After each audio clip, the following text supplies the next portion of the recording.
The moment Bryan Kohberger entered the Idaho Maximum Security Institution, silence fell across the block. Some inmates whispered his name, others shouted it.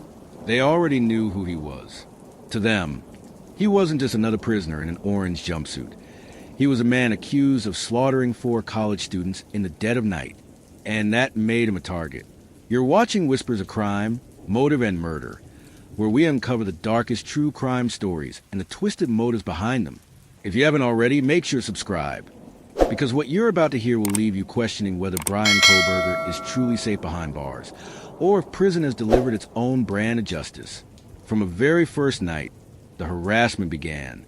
Prisoners shouted through the bars, their voices echoing off cold concrete walls. "Hey, Kohberger, you're dead meat. You think you're smart? You won't last here."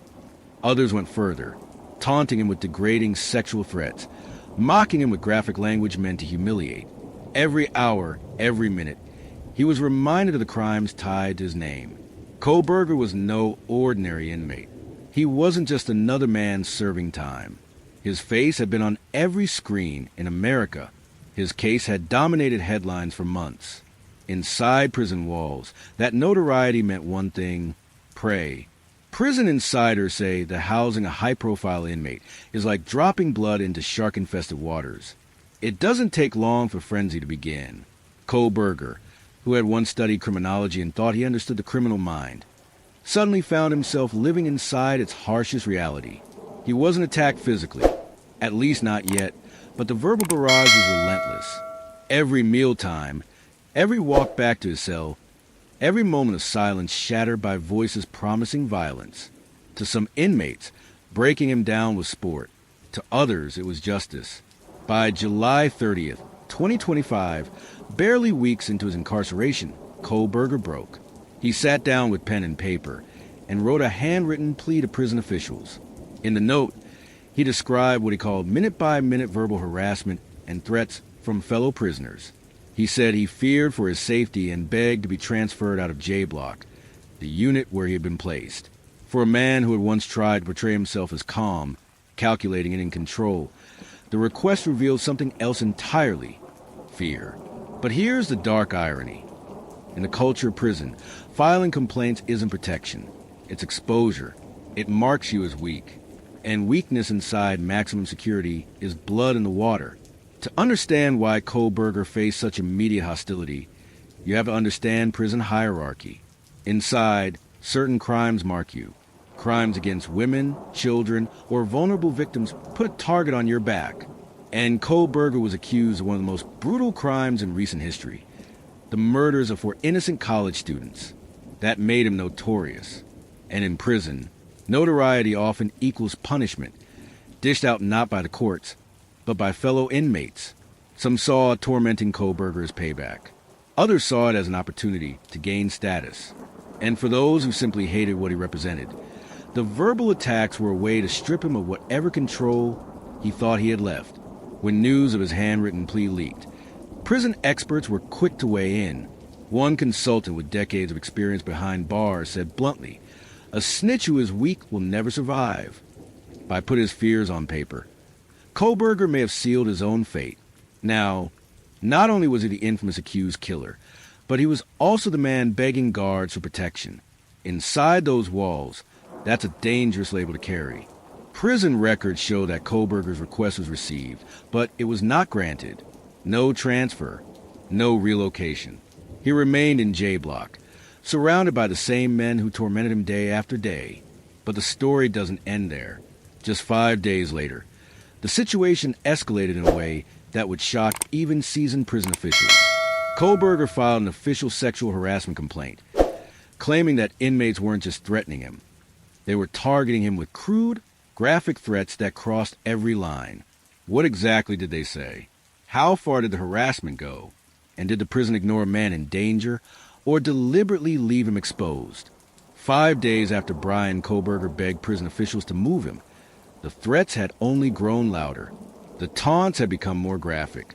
And now, the accused killer of 4 Idaho students claimed he wasn't just being harassed. He was being sexually targeted. On August 4th, 2025, Kohberger filed a sexual harassment complaint. accusing fellow inmates of tormenting him with crude, degrading threats. Kohberger's first note on July 30th had described constant verbal harassment, minute-by-minute taunts, violent threats shouted from cell to cell. But by early August, the situation had worsened.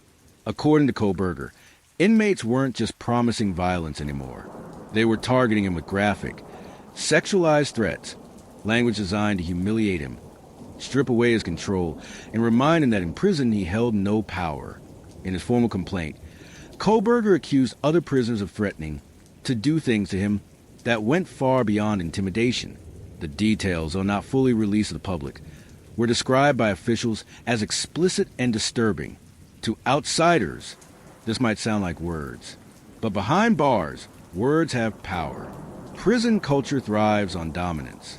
When inmates shout graphic threats, they're not just taunting, they're asserting control. It's a psychological attack meant to break a man down before anyone ever lays a hand on him. And in Kohberger's case, the harassment cut even deeper. His alleged crimes were against young women. That made him despised by many inmates. The sexual threats weren't just random cruelty. They were punishment, tailored to humiliate him in the most personal way possible. For a man once described as calculated and methodical, Kohberger's response showed cracks in his armor. By filing a sexual harassment complaint, he admitted, at least on paper, that the verbal attacks were getting to him. He wasn't the stoic, unshaken criminology student anymore.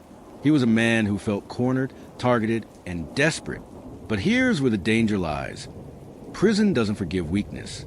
When a prisoner files complaints, word spreads. Inmates see it as betrayal. A man go to guards instead of handling it himself. In the hierarchy of prison, that doesn't just make you weak. It makes you a snitch. And snitches are never safe. When news of Kohberger's complaints surfaced, prison experts and former officers weren't surprised.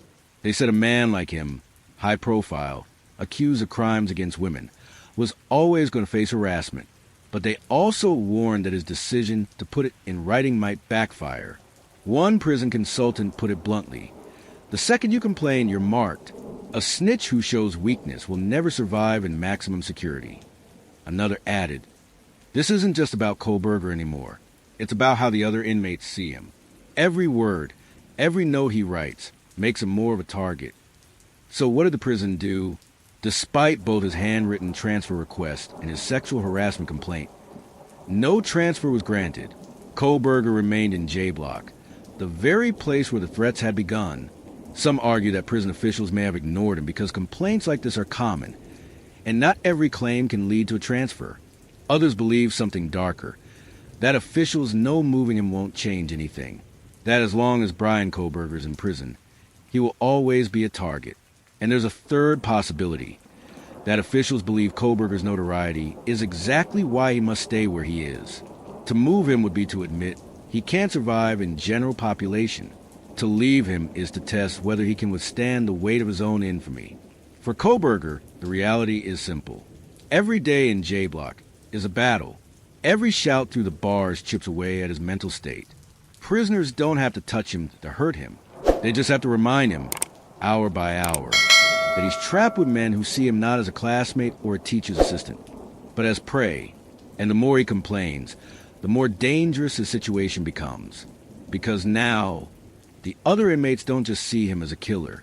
They see him as a weak man hiding behind complaints, a snitch calling for help in a place where help doesn't come. But here's the question that lingers. Is Bryan Kohberger really in danger? Or is this exactly what justice looks like inside prison walls? To some, the harassment is fitting. Punishment from those who believe he deserves no peace, no rest, and no safety. To others, it raises concerns about whether the system has crossed a line. Should even the most hated prisoners be protected from torment? Or is this the hidden price of infamy? In Part 2, we'll explore the bigger picture. The debate over whether Kohberger's treatment is prison justice or systemic neglect. The reactions from victim families, and the chilling possibility that J Block may one day deliver a punishment far harsher than any court ever could.